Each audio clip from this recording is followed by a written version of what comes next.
meie siin politseipargis oleme nüüd korraliku peo käima tõmmanud, et inimesed, kes siin praegu kooli või tööle lähevad, neil on rõõmu palju. Me räägime cheerleaderitest ja teie ees olid just Desiree cheerleaderid ja nüüd me saame juttu ajada TalTechi cheerleaderite bossiga. Tere hommikust, Desiree. Ei, vabandust, Belinda. Ja me nägime just Desiree tantsutüdrukuid, aga minu nimi on Belinda ja ma olen TalTechist. Tere hommikust. No siin oli näha praegu, et cheerleaderid tõmbavad ikka korralikult energia üles. Et kas see ongi nende peamine ülesanne spordivõistlustel? Just, et see sport ju kujunes välja sellest, et nii-öelda korvpalli ja teistele sporditiimidele kaasa elada. Ja siis eesmärk ongi publikut kaasata.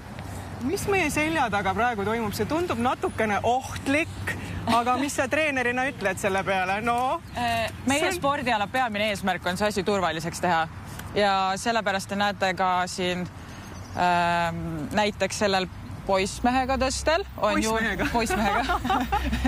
tõstel on juures ka nagu üks lisainimene, kes siis alati spotib seda tõstet, et see oleks turvaline. Aha. Ja nad on ka piisavalt palju harjutanud, et see asi oleks turvaline. Ka jõutrenn on vist ka cheerleaderite treenimisel oluline roll. Väga oluline, et meil on ka trennigraafikus nii-öelda sees eraldi jõutreeningu ajad ja vanemad inimesed käivad juba ise jõusaalis ja on väga teadlikud selles osas.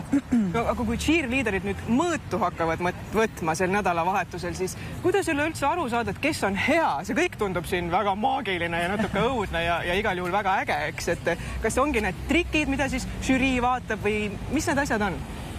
Jah, et meil on cheerleadingus erinevad levelid ja levelite järgi siis on nii-öelda raskusaste ja siis on ka nii-öelda mõned trikid on raskemad kui teised ja nendest saab siis rohkem punkte, aga kindlasti vaadatakse sükest asja nagu puhtus, et tõsta ei kukuks alla, käed oleks sirged, jalad oleks koos, et kõik peab väga süke professionaalne, terav välja nägema. Kuidas neid asju siis treenida? Vabandust, mul nagu ütleb närv üles. See tundub siin asfaldi peal veel eriti õudne. Te tavaliselt vist asfaldi peal ei tantsi otsast. Jah, et asfalti peal me tegelikult ei tee tõsteid, aga täna lihtsalt, kuna muru on märgmuru on veel ohtlikum, et siis...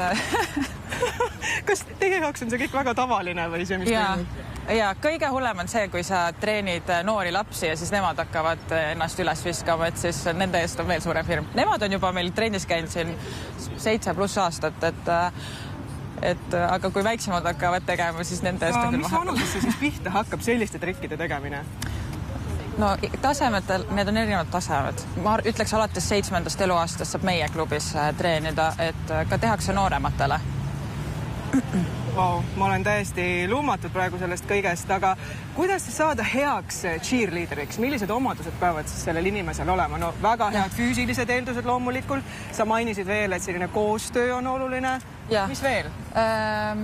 Koostöö, kõik asjad on õiged, mis ütlesid, mis mulle alati meeldib öelda, sa pead arvestama sellega, et trennis tuleb kohal käia.